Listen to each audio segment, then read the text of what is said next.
श्री मोहित जैन, महोबा जिला पन्ना, मध्य प्रदेश से प्रश्न कर रहे हैं कि ऐसा बोला जाता है कि एक बार किसी जीव का समाधि मरण हो जाए तो उसको मोक्ष मिलना निश्चित, कम से कम 2 या अधिकतम 3 या फिर अधिकतम 7 8 भाव में मुक्ति यानी मोक्ष मिल जाएगा।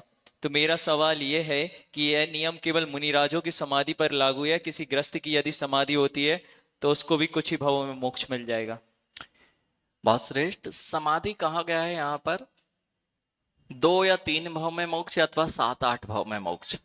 यहाँ पर जघन्य समाधि अर्थात सम्यक दर्शन के साथ ही समाधि होती है, और चाहे मुनिराज करें चाहे गृहस्थ करे, इन दोनों के लिए यह नियम लागू होता है।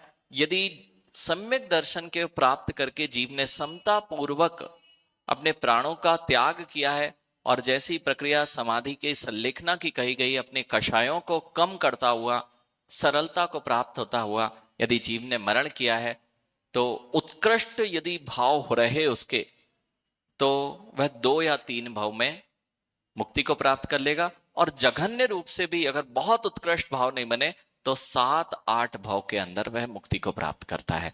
ऐसा नियम है। इसमें ऐसा नहीं कह सकते कि इसने किसने देखा है, क्या हुआ है, क्योंकि आप स्वयं जानते हैं जिस एफर्ट के साथ जो कार्य किया जाता है वैसे ही तुम्हें अचीवमेंट्स मिलते हैं।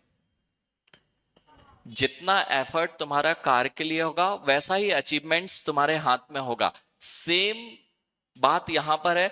जब हम अपने जीवन को उत्कृष्टता की ओर, समाधि मरण की ओर ले जाते हैं, जितने अच्छे भावों से मन वचन काय तीनों को मिला के काम करते हैं, उतनी जल्दी हमारे काम मिलते हैं, उतनी जल्दी हमारे जीवन का अचीवमेंट जो मुक्ति है वह हमें प्राप्त होती है। इसलिए यह केवल सिद्धांतिक या जैन दर्शन का विषय नहीं है, यह तो जगत में सबको दिखाई देता है। जिसकी जितनी मेहनत है उसको उतना अच्छा फल है, ऐसे ही जिसके जितने अच्छे परिणाम है उसको उतनी जल्दी इस संसार से मुक्ति है।